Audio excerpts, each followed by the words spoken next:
Boom. We're live. Well, no, we're not live. We're recording though.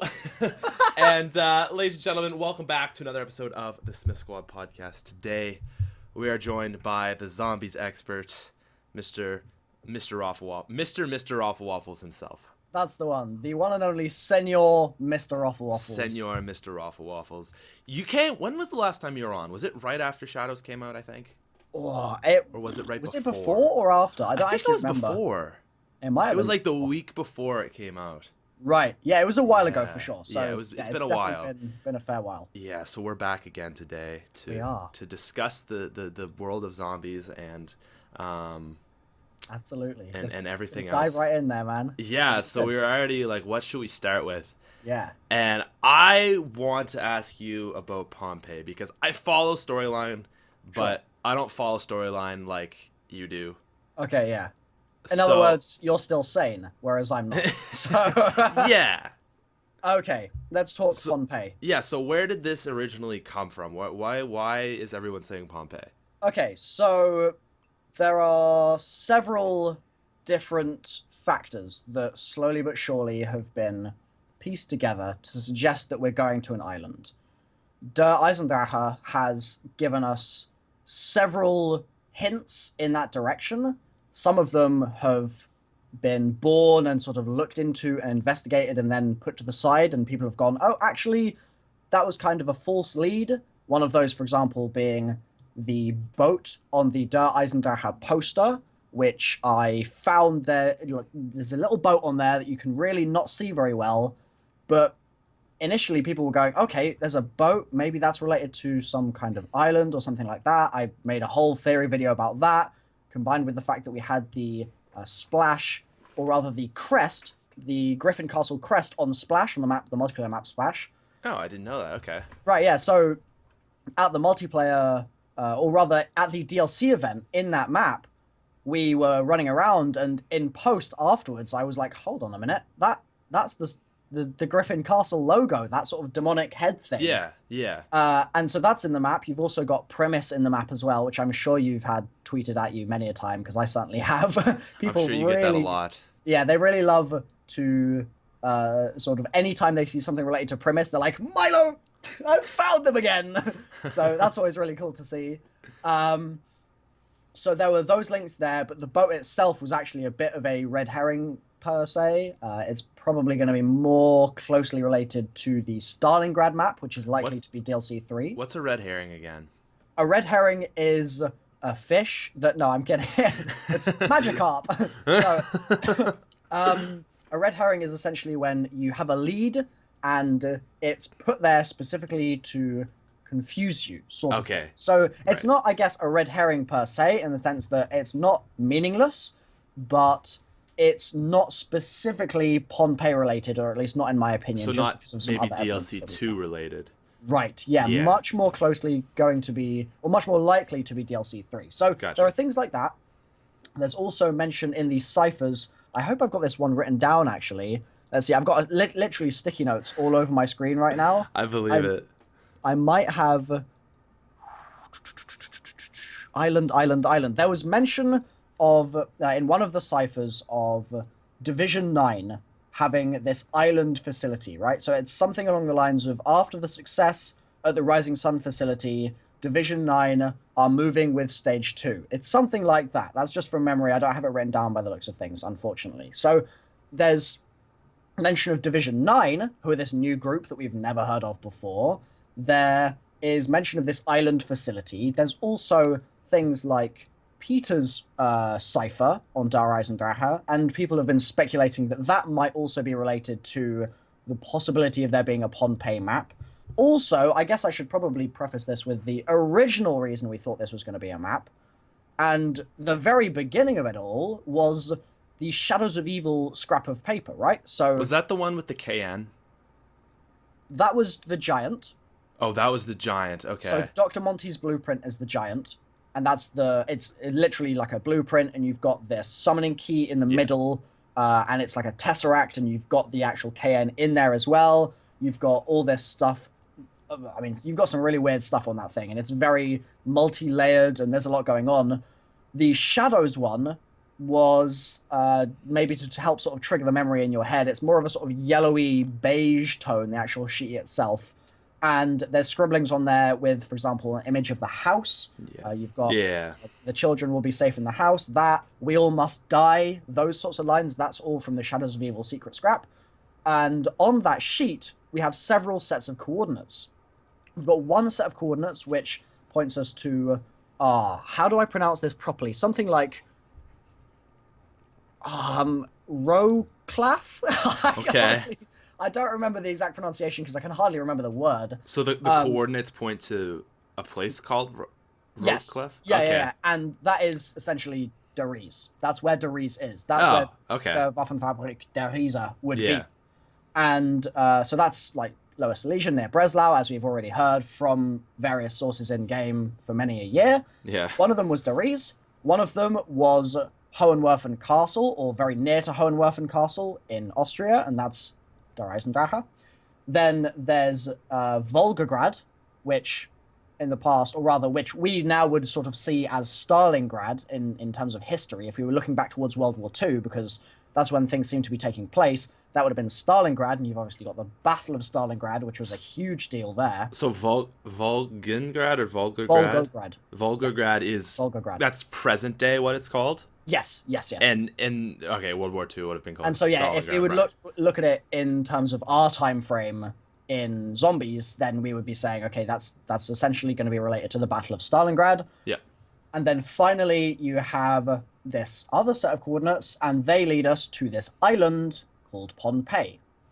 And there's also been reference by a lot of people to this place called Nan Madol. You might have seen that in people's titles or in their videos, etc. That is Pompei. They're one and the same thing. So Nan Madol is in Pompei, essentially. And okay, so my biggest confusion here is you're saying Pompei or Pompei? Pohnpei. Okay, not Pompei. Not Pompei, no. Because I've been so confused because that's not an island, right? That's a place in Italy, and I'm like, okay, so it's an island. That makes so much sense because I have been so confused on this, like an island off of Pompei, perhaps. Okay. Right. No. Yeah. Okay. A lot of people tweet me and they spell it as Pompei with an M as well, and every time, if I have the time to, I'm like, bruh. Just one little thing that I want to correct you on. It's actually not Pompei. It's a complete other place entirely. And I think that's why some people have adopted the Nan Madol as like the go-to, their way of describing it, is just because that doesn't sound like Pompei. Whereas Pompei and Pompei sound way too similar. So that's the suspected location of the map. And before Der Eisendrache got announced, and they got announced really early this year, before it got announced, people were saying, well, are these coordinates going to have been places that Richtofen traveled in his 2-year break between Origins and the Giant? Is this sort of a description of his time spent elsewhere? And we didn't know what the context of that was going to be, but then we literally got Der Eisendrache as a map, and so it was like, okay, seems like they've given us pretty much a roadmap of DLC 1, DLC 2, and DLC 3, and DLC 4 is a mystery. So that's exciting. Right, so it's like, okay, the Giant would kill Richtofen. Then what's going to happen to Eisendrache? Oh, we killed Dempsey. Right. There's the pattern, so we're expecting... People are saying 2 is probably going to be Takeo, and 3 will be Nikolai. Yes, that is correct. I've had one theory, and this is just like a completely random thing that I've thrown out in live streams and stuff before, is that I think probably all will go well on DLC 2, or with Takeo. Yep. And that Nikolai is kind of reverting back to his original self. Interesting. Because if you listen to a lot of his quotes, they're quotes that were...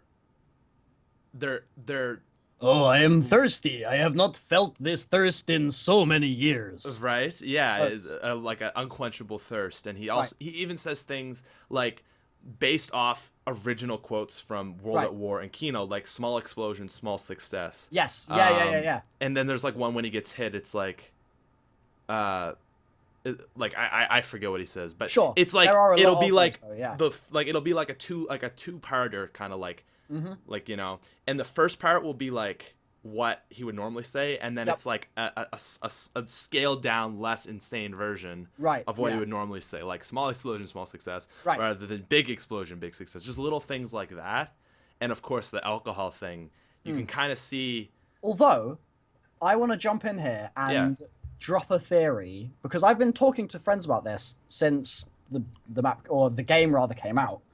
But because we don't have any evidence, I've not posted a video on it, or rather we don't have any tangible direction to use the evidence to sort of go down. I really think there's something fishy going on, no pun intended, haha, quick revive, with the perks, because there are so many references, and apologies if you can hear the helicopter outside my house right now, but there are so many references, if you listen to the quotes, in-game to do with thirst. And it's something that I noticed on the Giant, and I brought it up to my mates. There's a couple of my really sort of into the theory friends, and we discussed it a little bit, and the conclusion we came to was, they just needed to say something when they were drinking the perks. Why not talk about thirst? Fine. Then this map came out, and there's more of that, and they're expanded on. And I just can't help but feel like there is something deeper there. Now, this could so easily be me being absolutely bonkers. I could have just lost the plot, and probably have, and as such, I'm thinking, oh, there's got to be a link here and there, and oh, there's something going on here as well. But I just feel like there's got to be something there. And if in the next map there are even more references to this unquenchable thirst and the fact that they drink this perk and they suddenly have just these weird lines that they say that don't really feel... They feel a bit kind of forced if they don't mean anything. You know what I mean? Like, It's not like they're just sort of sitting amongst the rest of the dialogue and it seems very normal. There are specific lines that have been written for a purpose, I feel like. And I'm really looking forward to seeing where it goes, if it goes anywhere at all. But that's just something I've wanted to get off my chest for a while. And I could have made a video on it and been like, whoa, guys, amazing Easter egg. They're all drunks. But I'm not sure that would have really... I mean, first off, I think, like, obviously it's good at any point to just say, sure, hey, there's a relationship between this. I wonder what it could mean. Yeah. Right? I think it's good at any point because that's entirely what Zombies has always been. Absolutely. Yeah. Right? And even if it's too out there, like, whatever, at least you're drawing the points together. Yeah. But, like, do you have any... I'm just trying to think of other examples you're talking about. Like, what are you specifically, like, talking about as far as quotes go? Because, like, I think... Like on the Giants, when they drink speed cola, it's like Rick Tommy's like the invigorating taste of the, like, it's like he gets like so crazy. Like, do you mean that kind of stuff? No, so it's specifically quotes relating to having a thirst that they are not used to having, or not used to have. Can't get my sentence out right. They haven't experienced before, or it just cannot be quenched.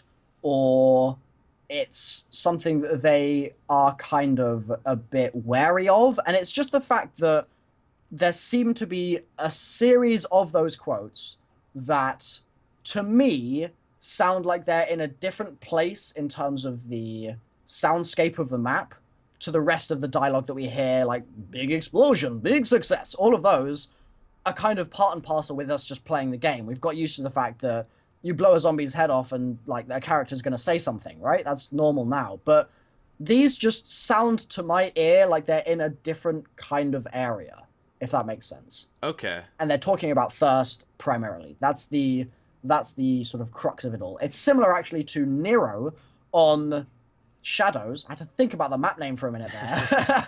I was like, wait, is it Shangri-La? No, Shadows of Evil. On that map, Nero has several quotes which, to probably 99.9% of people, are just regular quotes, nothing particular at all about them. But because I have sat down and gone through all of his quotes and tried to tie everything together and gone through absolutely everything we know about Nero and really tried to thread it all into one coherent space, I've actually got a bio that I've had sitting on my computer unposted for getting on for like 4 months now, probably. And it's a really good piece that I just haven't been able to upload, and I'm hoping I'm going to be able to do it sometime soon. But I basically sat down and went through everything we know about this character to try and just give the most in-depth and true to the facts description of who he is, what his motives are, and where his place in the world is as possible. And one of the things I noticed was that he's got a fair few, well, I say a fair few, he's got several quotes that relate to the noise that the zombies makes, or the zombies make, rather. Okay. He talks about this incessant noise that he just can't quite manage to ignore, and it's really distracting and all that sort of stuff. And those quotes, again, are part and parcel with the mode, like I said. Like, you get used to hearing that sort of thing. Richtofen talks all the time. The voices are so loud, all that stuff.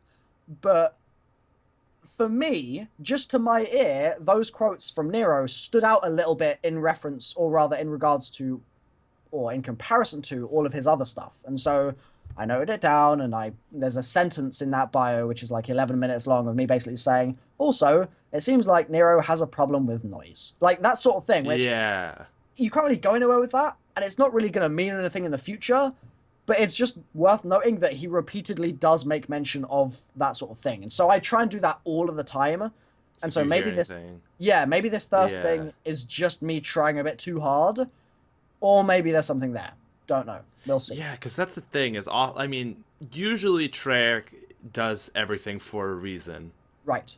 And sometimes those reasons are little things, like, yeah. I know they had to, I think they had to remove, like, the Nazi symbols from one of their maps or something. I mean, they've got the Iron Cross everywhere now instead. Right, so. They replaced it, and I'm assuming that's probably just because it's an offensive symbol. Yes, right? And it'd just be harder to market and like just like sure. the ESRB or whatever you guys have, like the PEGI ratings or whatever. Yeah. I think that is a situation where it's just like, for not in-game reasons, they have to change it. Right. But then it's like, even if something like that happens, you're like, well, I wonder if maybe something has happened here. Yeah. Right? So with that specifically, that example with the Iron Cross, as soon as that started popping up everywhere, instead of this swastika that we were expecting to be seeing, theories abound with regards to what it could actually mean in the canon. So I was saying, and many people were saying, what if this means that there's been some change and that the Nazi Party in this universe didn't end up adopting the swastika for whatever reason? What if there's been some change with World War I that has meant that the future after that doesn't lead into Hitler's Nazi Germany during World War II, as we would expect in our universe, in the real universe? Right. So there are always ideas like that which you can explore, and I was sort of hoping they would run with it. I was hoping that they might see that in the community and go, oh, we can work this into our story. That would be really cool. But at this point, I feel like just because of the fact that they haven't really gone anywhere with it, they haven't given any reference to them or anything like that, they seem to be just for show. And so I'm thinking, yeah, as you said, it's essentially them just self-moderating for the good of the promotion of the game, the advertising, all that sort of stuff. Yeah, most likely. Yeah. So, okay, we've got Pompei. Yes. Which I've looked up and is a tiny island. Yep. To the northeast it's of tough Australia. To describe, isn't it? Yeah. Yeah, it's like between Japan and it's basically laterally between Australia and New Zealand. Yeah. And longitudinally between Japan and Australia. So it's very like it's kind of like Hawaii, but even more in the middle of nowheres. Or at least equally in the middle of nowheres. Right. So, and it's absolutely tiny. The interesting thing about it is that, okay, there are a couple of things. It was Imperial Japanese territory during World War II. Okay. And as such, we can surmise if there is indeed an island facility somewhere in the zombie storyline right now, and we've got the coordinates to an island that was Imperial Japanese territory during World War II, Imperial Japan having been allied with Nazi Germany during World War II, there's a fairly good chance that they, Division 9, are, as I've said in a couple of videos, are probably the equivalent to 935, Group 935, except rather than being a German organization, they're a Japanese organization. And specifically, they are working on this island because, again, it's a Japanese island. It's Japanese territory during the war, so it would make sense.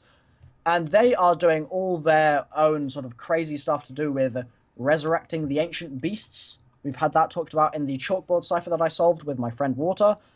The resurrection of the ancient beasts for your Eastern Front. It's a message from seemingly Division 9 to Group 935. They're saying, we've done you a favor. I'm expecting you to do a favor back for me, pal. That's kind of the vibe of the message. So there are several things like that, which we've got from Der Eisendrache, and that make the island an especially interesting prospect for a map.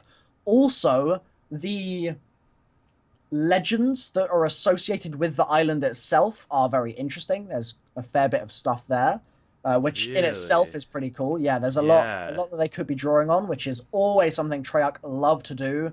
All the way back, we go back to Tunguska, you go back to Verrückt, which is the first map that we ever really had a story sort of beginning to emerge on, even though it wasn't our original cast.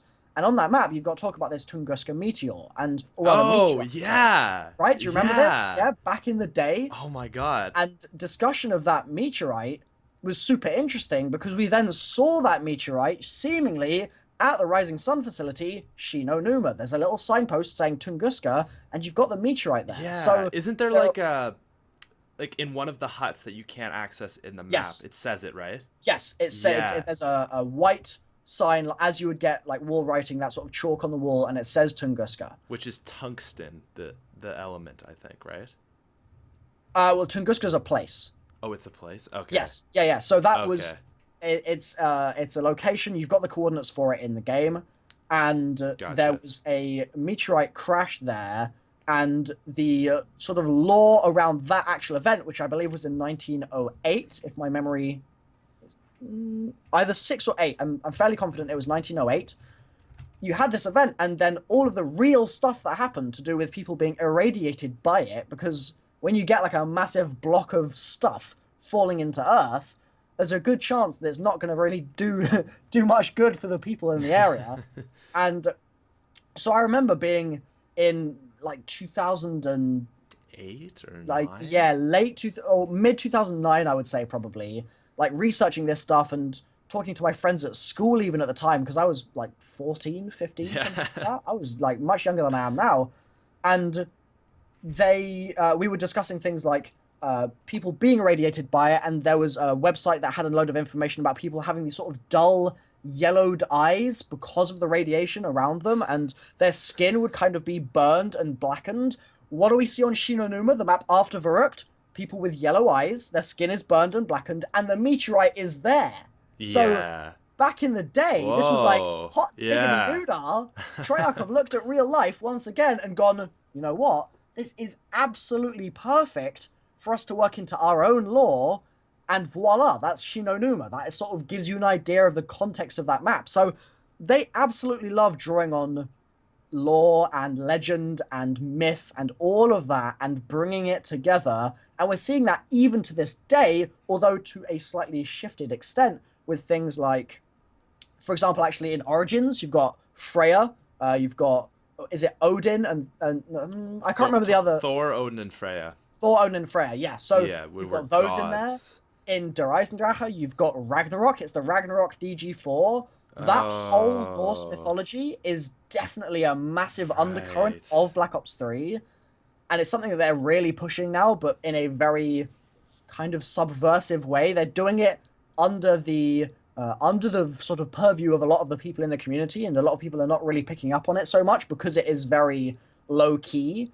But it's there. Like obvious but low key. Right. Yeah. Right? Yeah. It's in plain sight, which is like sometimes the best way to hide things. Yeah. Yeah. And if you look into Ragnarok, and then you start going, okay, wait, hold on. So, we've got these two children. Hold the phone.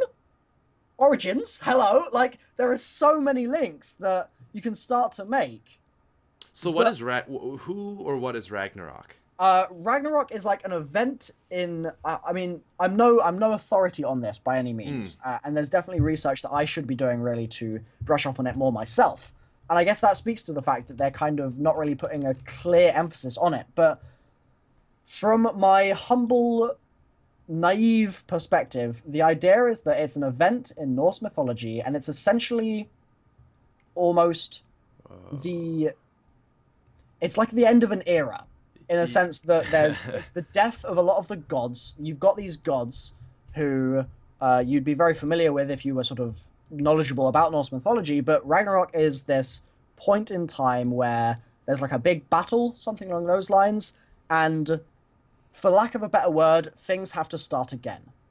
And I just feel like there are so many parallels between the whole Black Ops 3 story arc and this story that's already been written, because it's this ancient legend, essentially, and it's the exact sort of thing that Treyarch absolutely love to play with. So wow. So according to Wikipedia, yes, get some Ragnarok is a series of future events, including a great battle foretold to ultimately result in the death of a number of major figures, including the gods Odin, Thor, Freya, which are the three, as well as Tyr, Himildar, and Loki. Sure. The occurrence of various natural disasters and the subsequent submersion of the world in water.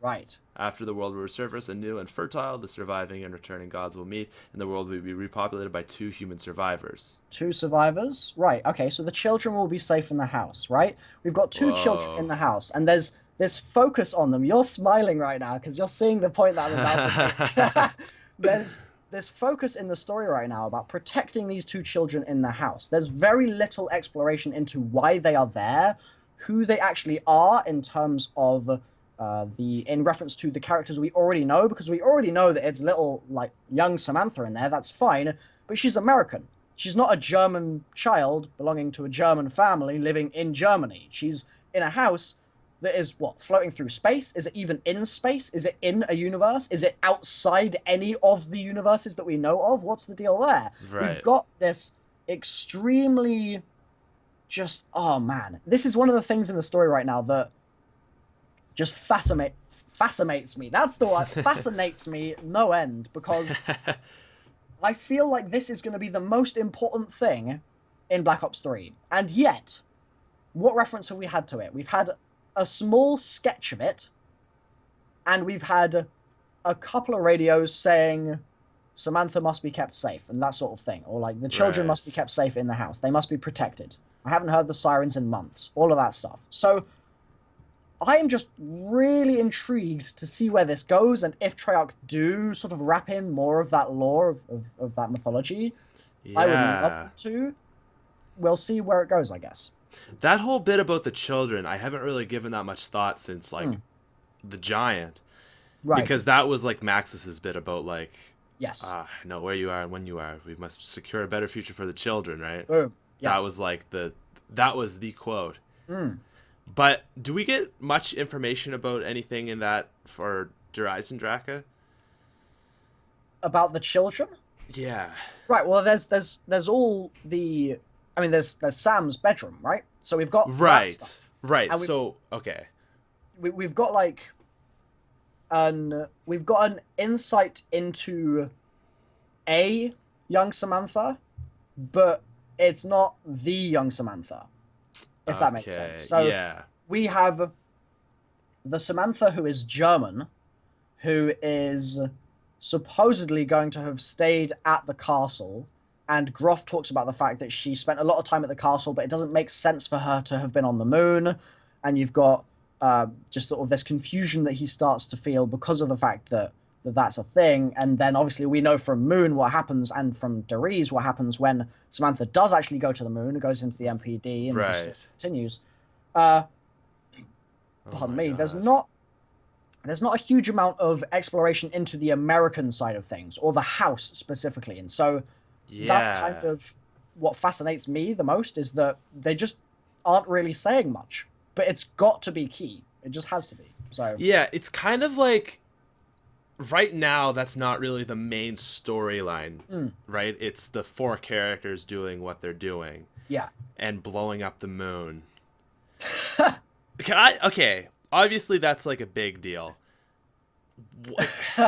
It's like, it's just right now not a lot's going on. We just sort of we've gone to a castle and we blew up the moon. Yeah. We blew up the moon. Yeah, right? It's nice. And it's like, okay, we blew up the moon, but like how much is that going to really affect everything? Like, what are the repercussions of it going to be? Yeah. Good question. So you've stopped like transit. Yes. That would be we can stop hilarious here. if the entire point of that is like they blow up the moon and then Richtofen's like, Well, that's the thing. no more Okay, transit. so what Jason Blundell has done and Craig Houston is he has started to construct and write, respectively, a story that essentially takes Jimmy Zielinski's universe and deletes it from existence. Yeah. And that is essentially what is going on here. They're basically saying, right, from this point here to this point here, Jimmy Z was in control. Snip, snip, in the bin.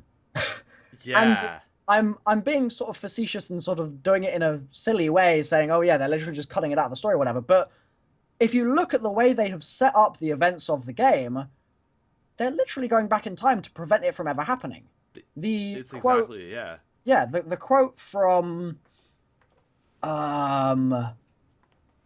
I think it's Richtofen has a quote on Der Eisendrache talking about the fact that the events on the moon are like must be prevented in order to save the world or something like that. Of course. And it's very much this idea that pretty much transit and the subsequent events there cannot be allowed to happen. Right, and, because then you get buried where either Richtofen or Maxis controls everything. And right, and just generally, it's a bad time. It's weird as well because there's this rift, which is in the Black Ops 2. Oh god, there are so many. Okay, so there's the rift in Black Ops 2, and that's never really expanded on to an extent that I would be happy with, at least. That was just sort of like the Men the Rift. Yeah, right. So that's there. Yeah. And they're traveling and they go past the pyramids and stuff and they get to buried and then they're like, oh, there's the rift. Let me just not go to the rift and just go down this hole to Resolution 12... Wait. Resolution 1295. Was that buried? Yeah, 1290. Yep. Yeah.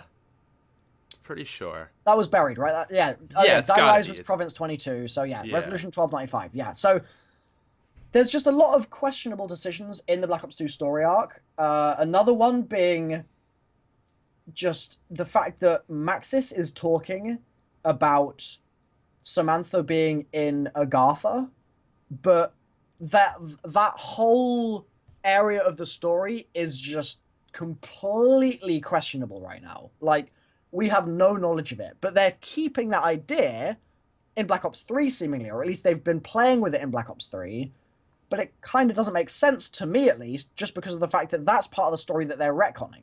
So it's like, huh?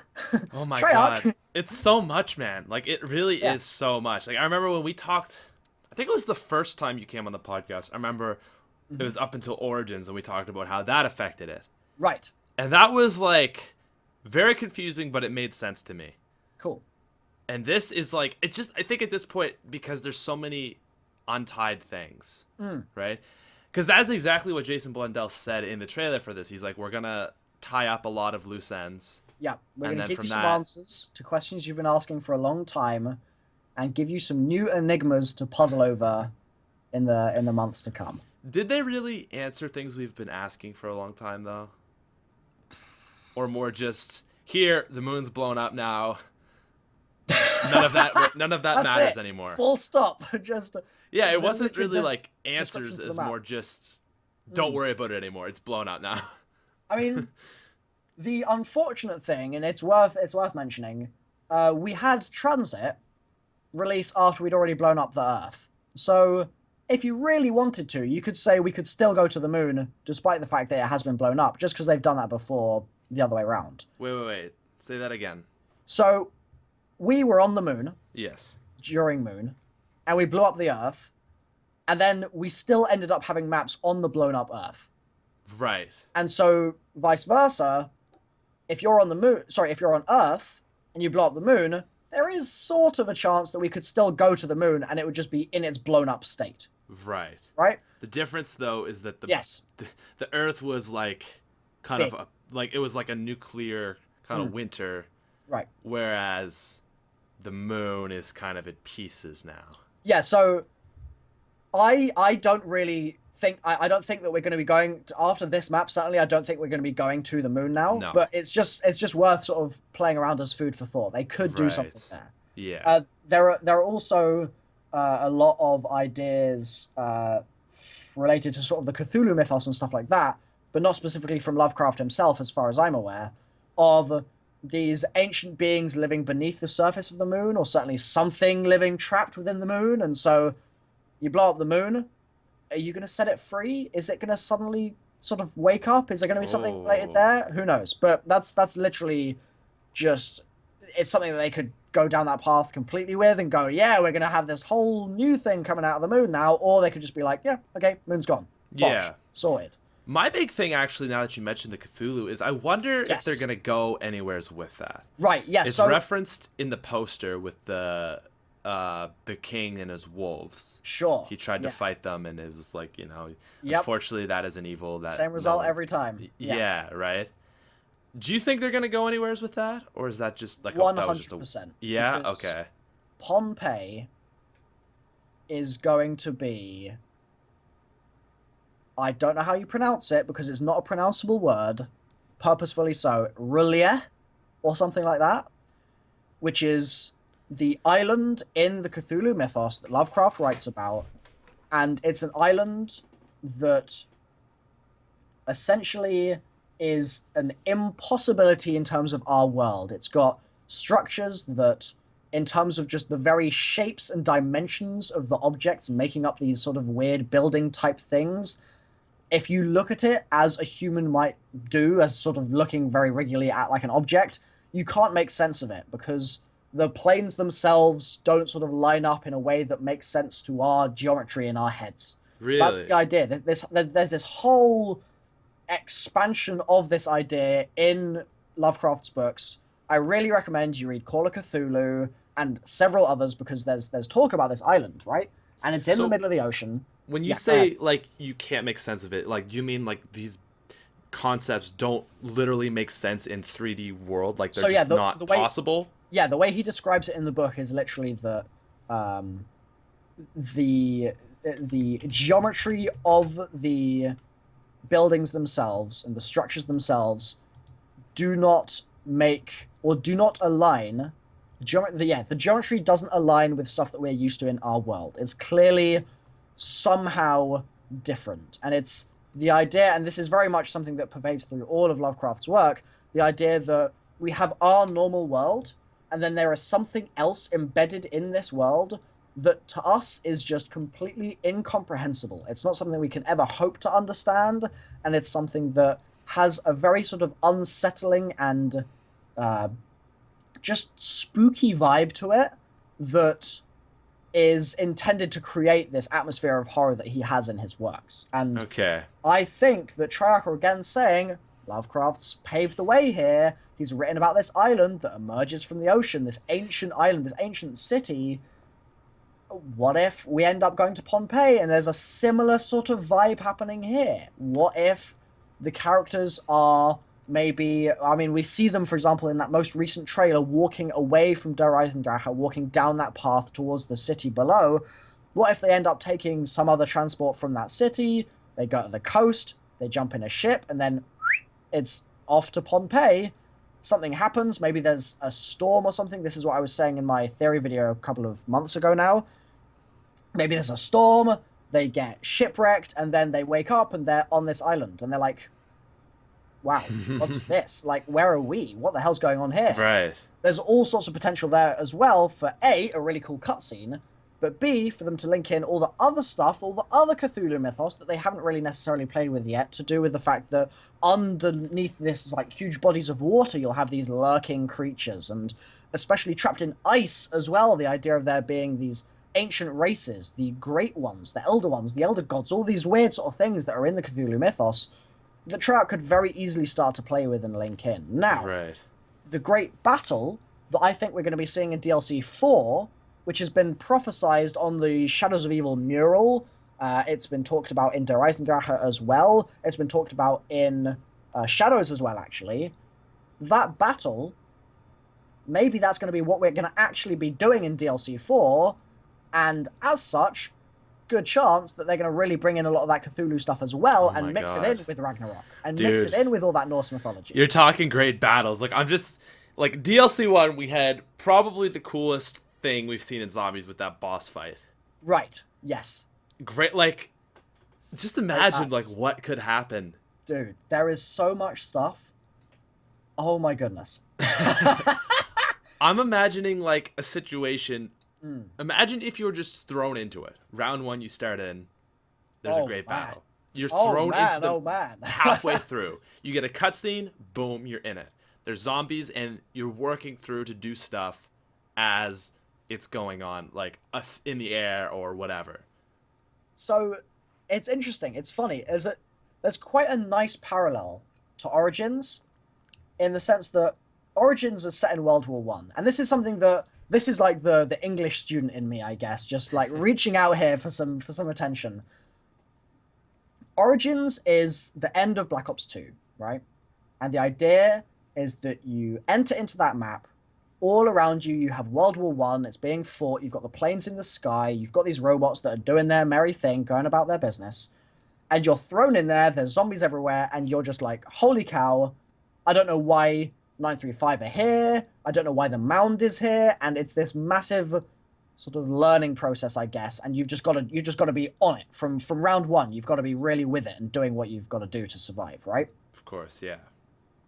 The great battle, I think, is going to the end of Black Ops 3. So we had Origins, Black Ops 2, Great Battle, Black Ops 3. Now, with Origins, I said that was World War 1. World War 1 is known as the Great War. Are we going to be having some kind of little linking in there with this new Great War that is going to, instead of finishing off Black Ops 2, finish off Black Ops 3? Is it going to be a similar kind of vibe? I feel like there is an awful lot of exploration they could do into that, and especially if they're bringing in the Norse mythology and bringing in that battle, Ragnarok, and all that stuff, and they're mixing in Cthulhu's mythos, and they're mixing in the zombies mythos we already have, and the Vril and all of that stuff. That's a lot to be taking in at once. So it's definitely it's something that I think is going to probably be very hectic. I hope that they can pull it off correctly, if that is actually what we end up seeing. Like, I don't know that we're getting a great battle by any means. I'm just going off the evidence we have so far. But it is definitely something to be thinking about and playing with. And also with that boss battle that you mentioned, right? What did you think of that, by the way? The Keeper battle? Yes, yeah. I thought it was very cool. I think it was so different from zombies. Yet it still fit really well into the map, right? It didn't feel awkward. It felt natural. It was a smooth transition. You have to do the Easter egg to do it, which I think was very important. That it's not like in Exo round Zombies. 10, gotta fight the Keeper again. It wasn't like that would have just ruined the map, I think, for me. But it's like, okay, cool. This is something you do if you want to do it. It's there. Go for the Easter egg. So that, I think, in that sense, like, that's amazing. I think that's super cool. I don't know. Overall, I think it was a step in the right direction, and I would like to see more of that. Okay. So, did you play much Destiny? No. I never even touched it.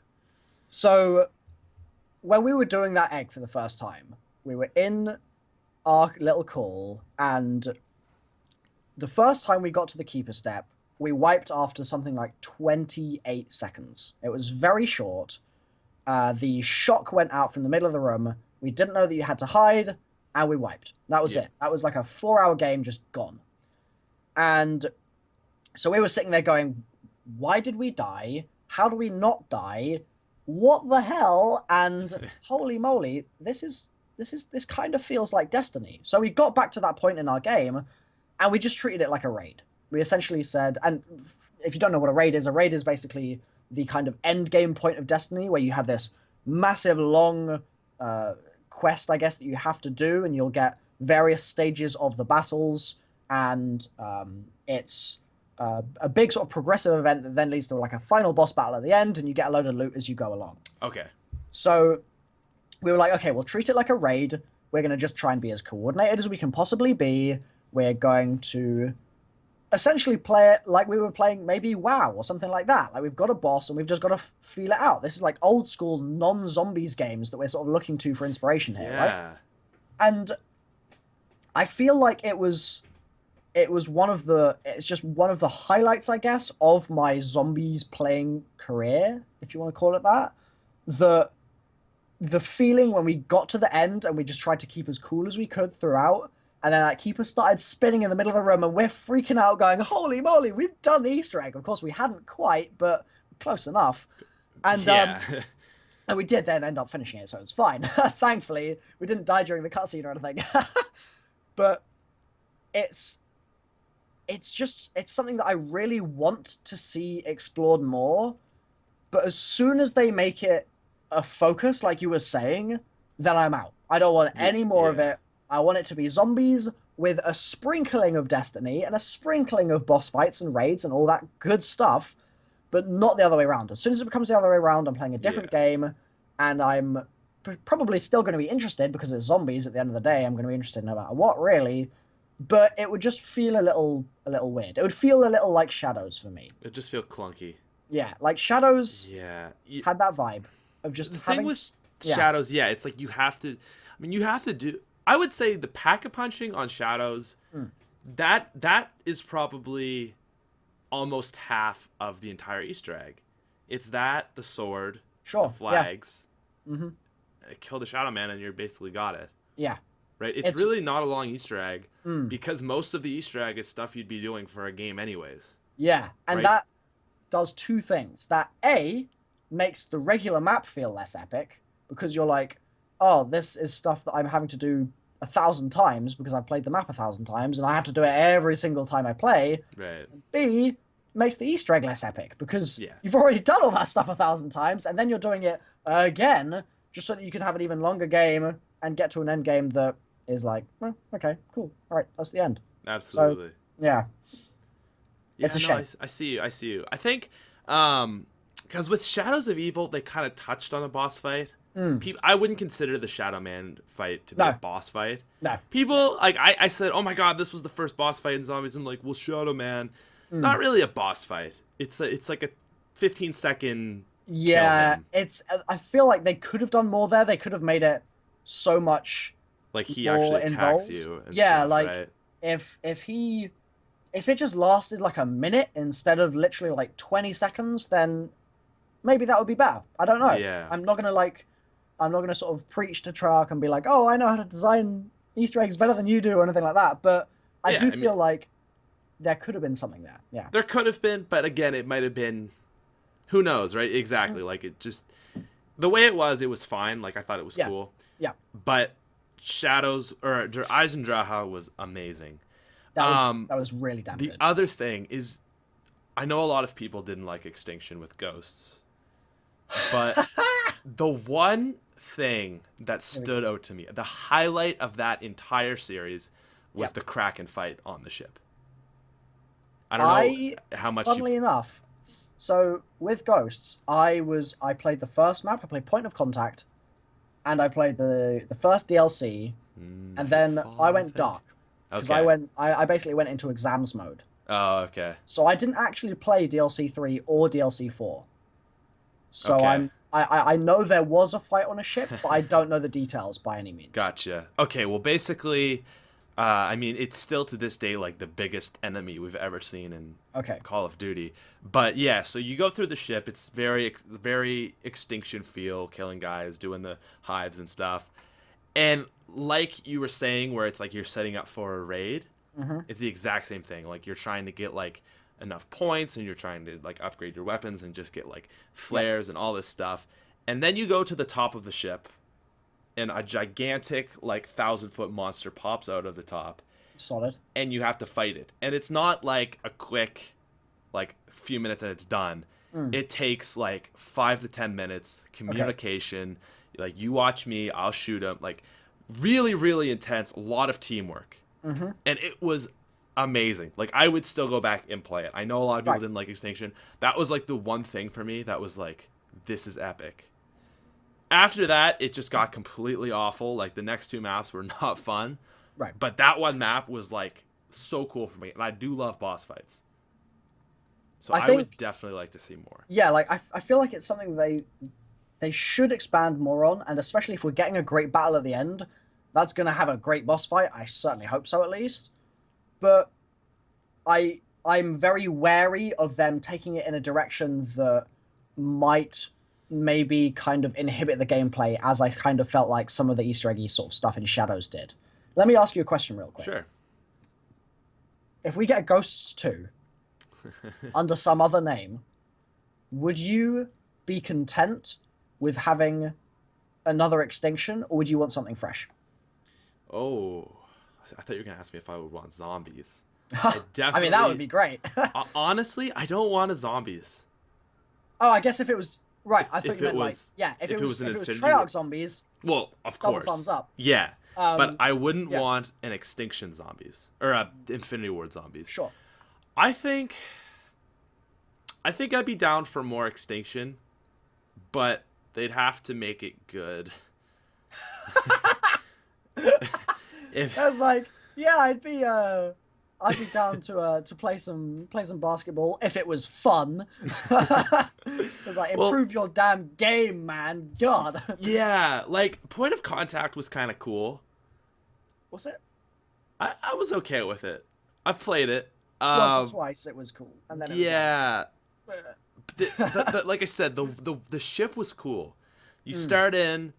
There's a mini boss fight where a tentacle slams into the ship and breaks a hole in the ship. Okay, cool. And you have to fight. Like, that was cool to me. So, like, I think... Do you have any other ideas what another game mode could be? Spec Ops.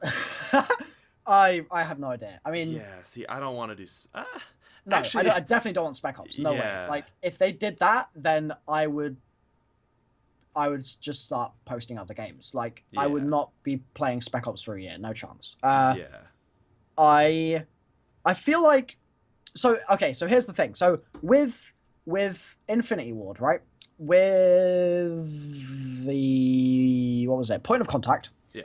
I played the map, and I gave them a load of feedback. I sent through a load of feedback via Activision to the devs. And this is something that I do all the time with Treyarch Zombies, with Exo Zombies.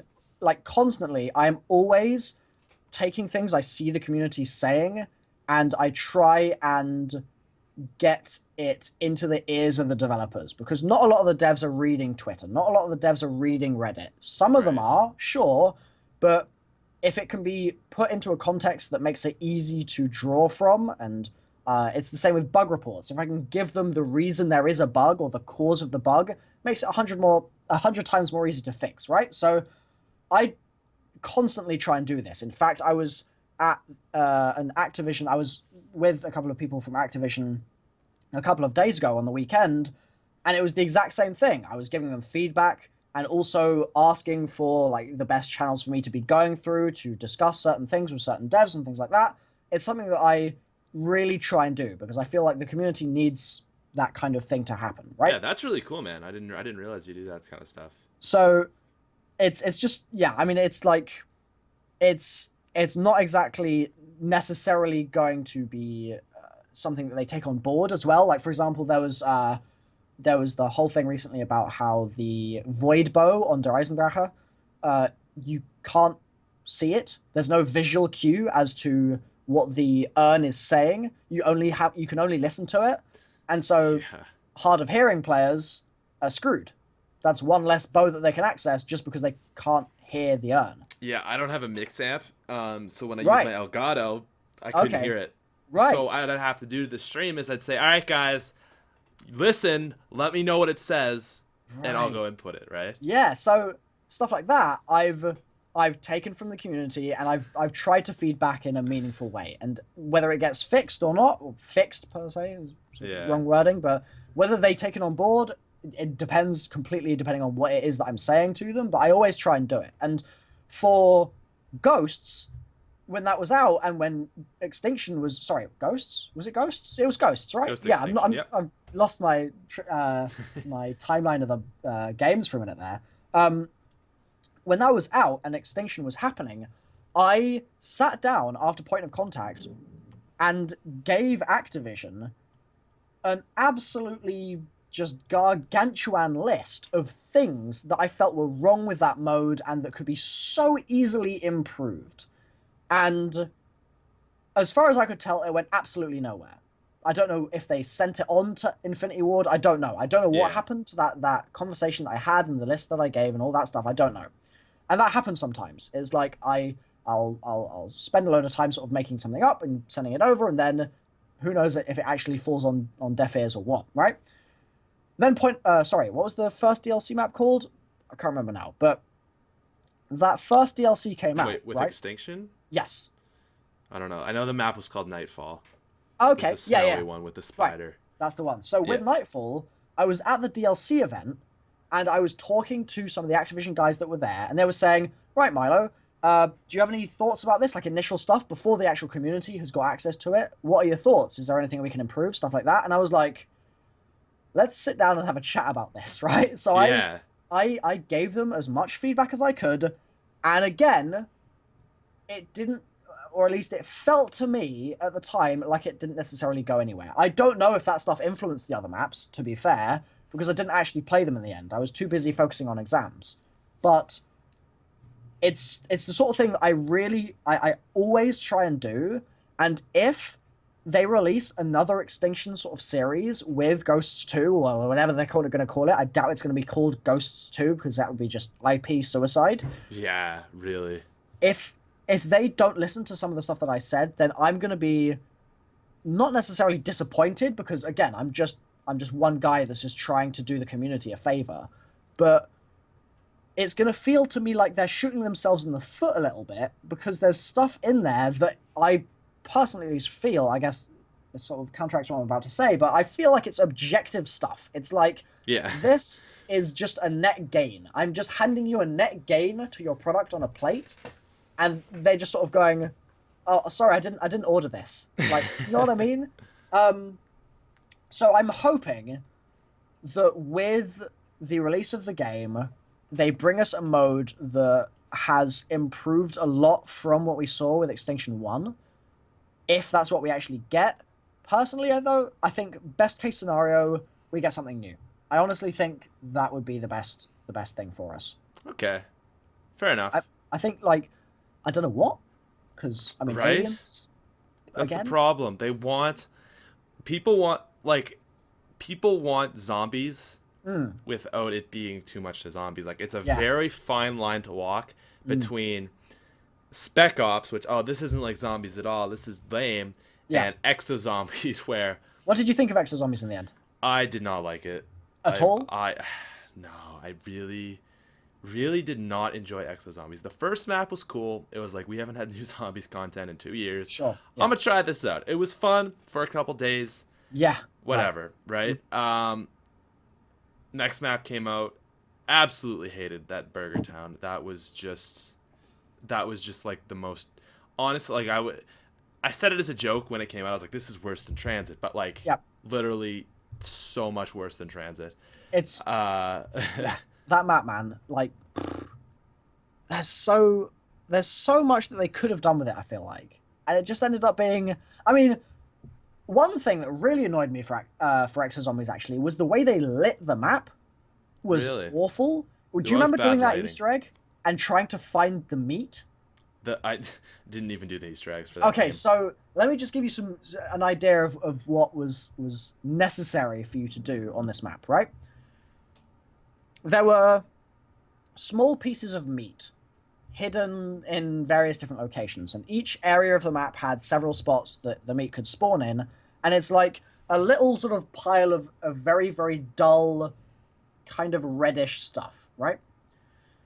They made us search for this meat, and I think you had to get 3 different pieces or something along those lines. I don't remember the details now, but we had to look, and the way they had lit the map meant that because we didn't know where things were, we were having to look everywhere, in the darkest of weird, dingy corners, and just overall, I'm pretty sure my eyesight is worse because of that map than it was beforehand. Like, just having to look for so long. Sewers, right? Yeah, the sewers were so dark, and you had to find this little splodge of stuff, and you didn't know where it was at all, because when we were initially trying to work out the Easter egg, we didn't know where the spawns were, so Of course. we were having to scour the whole map for these things, and it was just probably the worst experience I've ever had during an Easter egg, to be quite honest with you, because my eyes were in physical pain because I was trying to solve the egg, which is just like... Yeah, that's a little much. Yeah, so...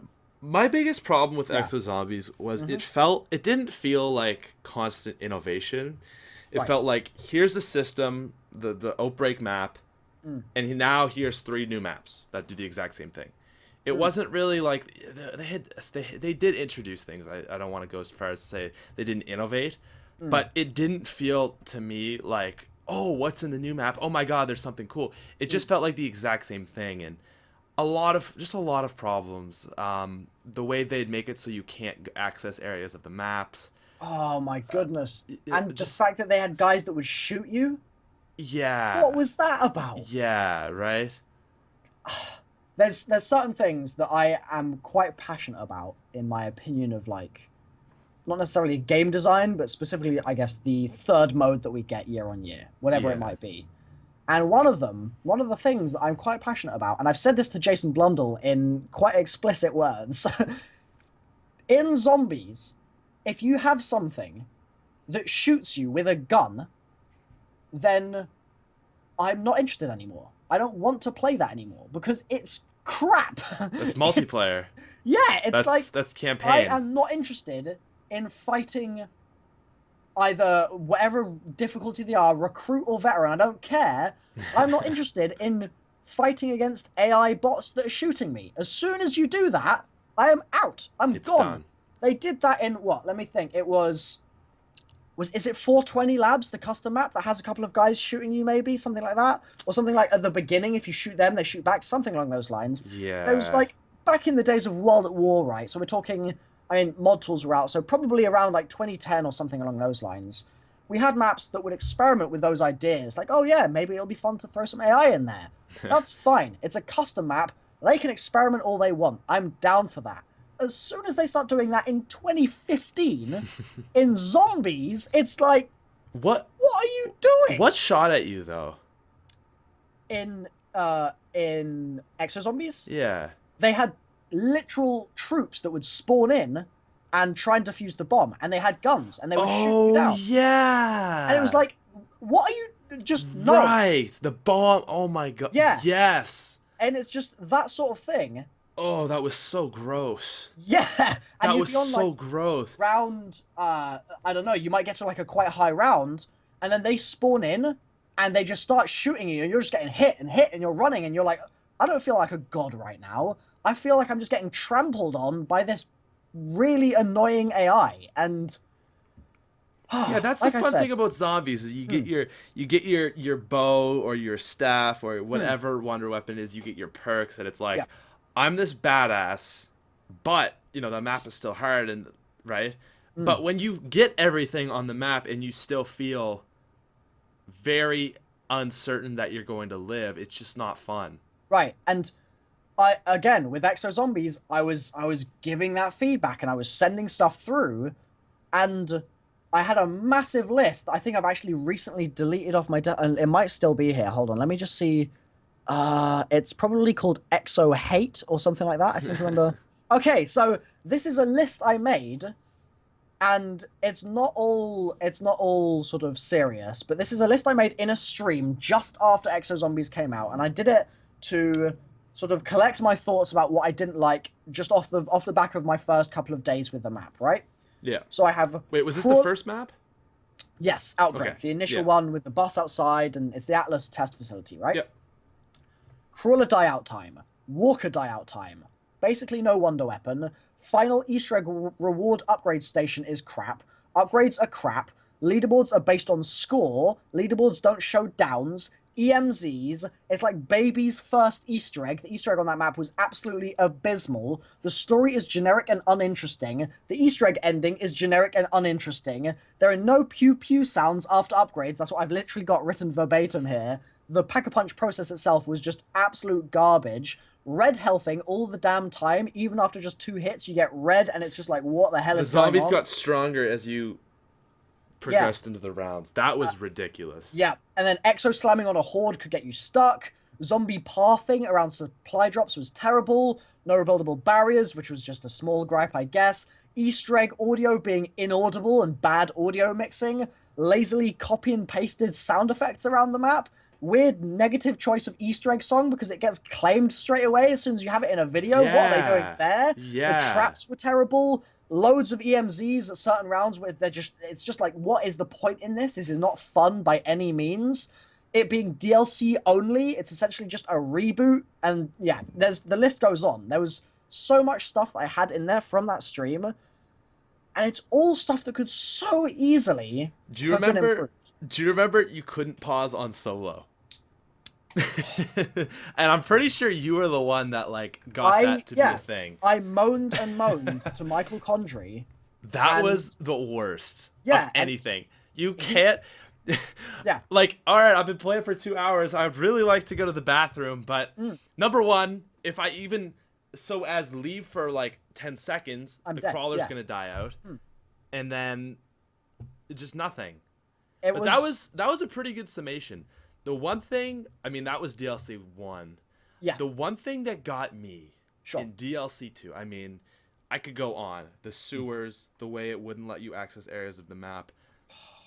Even like the Goliath, a straight ripoff of the Panzer. Yep. All that. Burger Town. It's literally like the sewer. Everything was just garbage. Yep. But the thing that got me the most upset about that map was the survivors. So okay, there's survivors on the map. I forgot about those guys. You have to protect them. So they're at point A, and sometimes you would have to go from point A all the way through the sewers to the like as far away possible in the map. Polar opposite part of the So map. you're slowly going through this ridiculously tight woven area with like 18,000 zombies running at you because like round 25 by this point, obviously. Yeah. I mean, realistically, you need like Widow's Wine and just, you know, a whole bunch of stuff for this. And what is the reward for getting it? A $2,500 weapon upgrade. And if you don't save them, power out or something. It's like for like 5 minutes. So all you're left doing is just training in a circle, waiting for the power to come back on. Yeah. The worst thing ever I've ever seen implemented. And it's another one of the things that I said as loudly as I could, and I just feel like they just didn't seem to really take it on board. Now, this is something that I'm not like saying that Infinity Ward are bad developers, or I'm sorry, Sledgehammer like bad devs or anything like that. I'm not sort of wanting this to be taken as me taking shots at the people themselves or anything along those lines. Just saying that they made a mode that I think we can all agree left a lot to be desired. And it's something that I would really love to have improved on in their next game. But it won't improve if they just continue down the same trajectory they're on right now, because that trajectory is not leading anywhere positive, in my opinion. No, man, I am on the exact same page. The idea has potential, but the execution, I mean, there were some good things about it, I think. Yeah, there was the occasional thing that I sort of saw it and went, that's cool. The grenade machine in what was it called? Descent, was it called? The something Plinko? like that? Yeah, that. Yes, that was neat. Was fun. It was cool. It was neat. just a cool little thing. Having the grenades that you could just shoot out of your exosuit and they would just plonk in there. That was cool. I liked that. It was a very small thing that was just fun. It's great. More like that would be great, but most parts, not so much. Yeah. Another thing, actually. Oh, go ahead.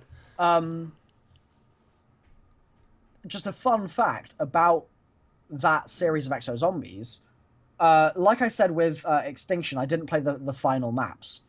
With Exo Zombies, I was very, very clearly trying to cover the story with a lot of the Exo Zombies content. And the story itself was quite mundane. It wasn't the most interesting thing in the world.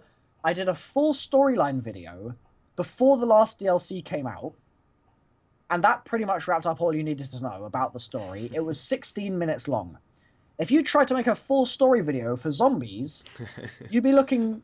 I mean, 16 minutes would get you maybe through your intro. Like, Yeah, I don't even think you'd start chapter 1 at that point. even So, one game, right? Because in fairness, it's only 4 maps. But if you handpicked any 4 maps, yeah, other like than like Nocturne, Totten, I could spend an hour on World at War quite Yeah. happily. I could probably spend 5 hours on World at War, to be honest. But I could probably do it justice in 1. yeah. Anything less, and you're looking at just glossing over things. And Well, it's the just, entire storyline, because now you've got so many different universes, yeah. and like this. I mean, there was that 4-hour video that was up. Yeah, I think So, he took it down, didn't he? something like that. So there are several full story explanations out there right now, and I get asked for, it's the most requested thing for me, and it has been forever. Ever since I started doing YouTube, the most requested thing, Milo, do a full story explanation video. Milo, explain the whole story chronologically from the first map in terms of the story to the last one, etc. And the problem I have with it is that it's completely hopeless.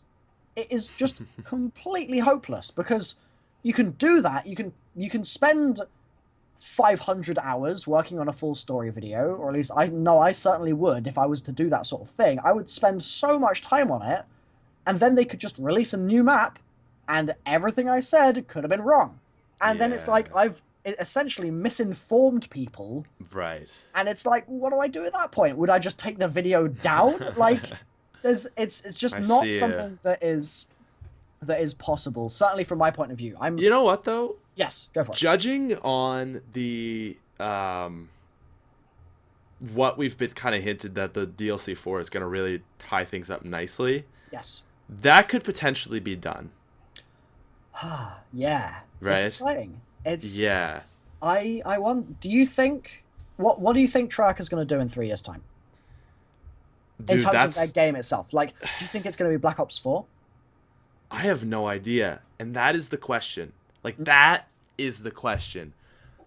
This cycle, like this Black Ops 3, we're getting zombies. It's great. Like, you know, I don't know what's gonna happen. I really don't know. Is Jason Blundell gonna stay and make an? It's like getting exponentially harder. Like the first storyline of World at War, easy to build on that. Black Ops 1, okay, you blew up the world. Okay, you can keep going with that. But the only workaround from Black Ops 2 was, I really feel, was what they did.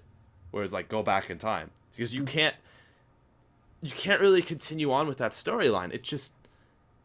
It's so completed, and it's like, really, you're gonna drag it out even more. Like, you have to go back and redo stuff. It's quite funny. Before Black Ops 3 came out, I was having a late dinner with Jason Blundell, and having a late dinner with Mr. Blundell. No big deal.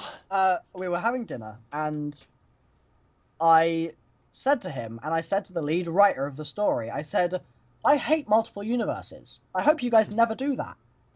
And less than a week later, I think the game came out, and I was like, oh boy, they went there. They've really done this. And it's grown on me to an extent, because I feel like they've done it in a quite tasteful way, and I'm excited to see where it's all going to lead. But before Black Ops 3, I wanted everything to be in one universe. Because people were like, oh, Origins is a separate universe, and oh, Mob of the Dead is a separate universe. I was always on Team Toe, right? I wanted the theory of everything that encapsulated it all into one universe. And that obviously is out the window now, but maybe we're going to have like World at War, Black Ops 1, Black Ops 2, and then also Black Ops 2, and then Black Ops 3. Yeah. Maybe that is where it's going to end. I don't know. I like this. Like, ooh, Illuminati. Ooh. But like, I feel like if they did something like that, where you've got this branching off, and you've got the Black Ops 2 arc, and you've got the other bit of the Black Ops 2 arc, and then the other bit of the Black Ops 2 arc, and then they all come together and come to one place. Yeah. Then that would be the perfect place for them to say, okay, this little shape that we've got going on here can be put over here, and that's a finished product. And now we're going to start a new wibbly wobbly next time. It's something that I really want them to do at this point, because if they keep trying to expand on this story, they're only going to be digging themselves a deeper grave. There's already too much that doesn't make sense. There's already too much that, from my point of view, I'm sitting here going, I want more information on why Marlton is in the shelter on Nuketown. But that's obviously never going to be explored, no. And so I'd rather they just put it to the side and start it afresh. That would be I think the best case scenario for me. Yeah, I think, okay, let's do an exercise here. Yes, let's do it. So, you are put in the shoes of Jason Blundell. Okie dokie. You are now Jason Blundell, or whatever high-end dev you wanna sure, be. I'll go for Jason. You'll go for Jason, and you walk into the office, and all right, how are you gonna wrap this up? We have killed Richtofen, we have killed Dempsey. How would you wrap the next three maps? Yeah, what would you do? Oh my goodness, what a question! Wow. How would I wrap things up? Because at the end of the day, right? I mean, I think it's really easy to look at Treyarch like these gods that they just do stuff and they just get it done. Yep. And after I went to their studio, I have such a more appreciation for what they do, because you really realize they're in there just grinding every day, figuring stuff out, and doing the weapons and everything. And it in one sense brings them down from that god status of. They're just magic. It's just this thing that we kind of look at Call of Duty as just this thing that happens, right? Yeah. They're like I feel like they're one of the few developers that, as much as you want to say Black Ops 3 is glitched, they always give you a finished product. They're not gonna delay the game. It's coming out. They get it's like a constant thing. Right. It's they get it done. There's gonna be a decent Call of Duty out. So yeah. So with that, it kind of took me down from that. They're this god status, and okay, they're people. They're just the most ridiculous, amazing, insane, creative, hardworking group of people ever. Yeah. But in that, they're still people, right? And you can kind of think, okay, well, as a person, like, where would you go with this storyline? How are you going to wrap this up so that people like it? It's definitely interesting because, and we'll go back to the exercise just momentarily. Yeah, absolutely. Black Ops 3 is the first story that they are writing before they are creating. And what I mean by that is that they knew how the game would end before the game came out this time. They knew what DLC 4 was going to entail before the game came out. Was that not a thing with any of the other That has never happened before. That makes sense. Yeah? That makes a lot of sense, especially Black Ops 2. Yeah, like the cohesion that we have from this story now, the reason they can do things like have in the cell below the waves is where honor suffers, or the mountain must be searched for the frozen one. Those sorts of things, that foreshadowing of the future, wouldn't have been possible in a meaningful way in the past. And so you look at maps like Call of the Dead, and you have little scraps of paper on that map, and you've got that calendar on that map, and all sorts of little things there. You go to a map like Moon, and you've got all sorts of... or Shang again, actually. You can look at the writing that you've got in various places there, and you can sort of start thinking about the Shangri-La storyline and what that might mean in terms of future maps, and the fact that you've got Ascension landers there and stuff. And then you go to Moon, and you've got the Droper Stone in the Biodome. There's things that they brought through, but it was never done in a way that made it seem like they had a plan, and they executed the plan, and then they finished the plan, and that was that. And Black Ops 3 is the first time that's been really done in a meaningful way. And as such, I mean, Jason Blundell has made it clear to me that before the game came out, when I was like talking to him a couple times, let me just make sure I don't say stuff that he isn't going to want me to say here. Essentially, they know what they are going to be tying up. They have a very clear idea of the threads that are loose right now, that they have handpicked and selected a few of, and they'll be tying those into a nice, neat little knot at the end of the game. Some of them will still be flapping in the wind, and they won't be played with. Yeah. But they've taken certain threads and they've gone, okay, we're going to bunch these up over the course of Black Ops 3 and then tie the knot, and that's going to be those threads finished. As such, going back to the exercise, if I was Jason Blundell now, I would probably... The best thing for me to do in this exact moment would be to just execute the idea that is already in place, right? It would be to basically give as much instruction to the developers working on the maps themselves, on the Easter eggs themselves, on the story itself. Just make it as clear as possible what my vision would be and what it already is in my head and with various other people as well on the team. And just make sure that gets executed to as high precision and as basically getting you to as good a final product as possible. If I was Jason Blundell before Black Ops 3, even then, I would still sort of know what was going on. I would have to go before Mob of the Dead. You'd have to go that far. You'd have to go to the release of Black Ops 2, probably. Jason Blundell, in that case, thinking about what I'm going to do for the end of Black Ops 3, because they have thought that far ahead. Yeah. At that point, I would say, and obviously that would be before Origins, so that's before we even knew that was a thing. I would say, go ahead. Origins is a great idea. That's something that he's probably been thinking about for a while, that kind of thing. And the good thing about Origins is that it finished Black Ops 2 in such a way that we had no idea where it was going to go in the future, and at the time, some people thought, oh, that's the end of the story, that's finished then, but it wasn't, and it isn't. And it's something that I was saying when that map came out and we finished the Easter egg, and I was absolutely exhausted, but I'm pretty sure in the next day or two after we finished it, I was like, guys, don't get down and disheartened by this ending, because this is the best ending we could possibly have hoped for. So that I would keep. I would say, go for it, Jason. Do that, because it's a great way to tie the gap between Black Ops 2 and Black Ops 3. In Black Ops 3, what I want to see happen is I want to see the reveal of Dr. Maxis. I want an actual expose on whatever the hell has been going on with that character for so long, because quite honestly, he's one of the most interesting figures, or lack of figures, in the story right now.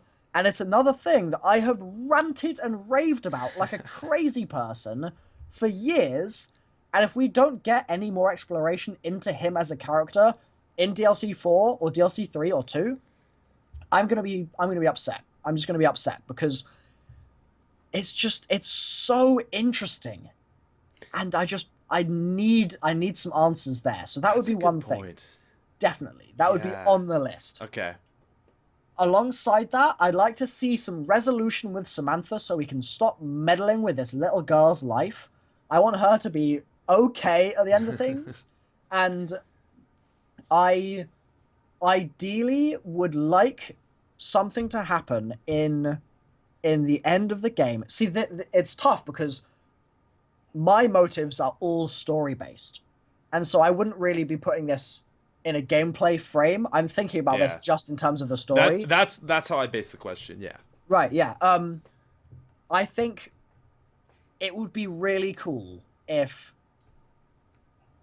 there was some finality to whatever basically happens to Richtofen and Samantha in their older forms and in their younger forms. I basically want those worlds to be brought together, and for something to happen there that gives us an explanation not only of Origins and the children in the house in that cutscene, but also of all of the stuff that they've thrown in with the giant radios, and they've thrown in with various quotes on Der Eisendrache. One of them, Richtofen saying, Dr. Maxis, he was the first of us to be...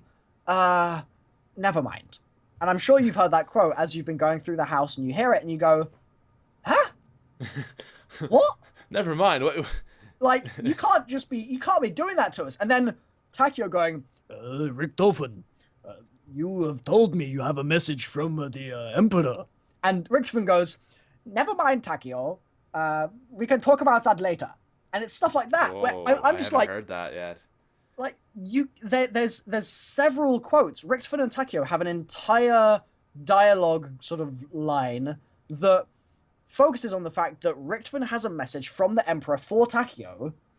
Takio's Wow. like, "You gonna tell me the message, pal? It'll be great to know." And Richtofan's like, "Later, Takio. First, we must deal with Dempsey, and then we can talk about other things." And it's just if they don't expand on those things that they've set us up for, I'm gonna be like physically angry. Other than that, I'm happy with the direction that they're going in. As long as those things get, like, as long as those checkboxes get ticked, then I'm golden. What about you? See, I'm definitely more of a gameplay guy. Right. Black Ops 3 has gotten me way more into storyline than I've ever been, though. So that's the one thing where it's I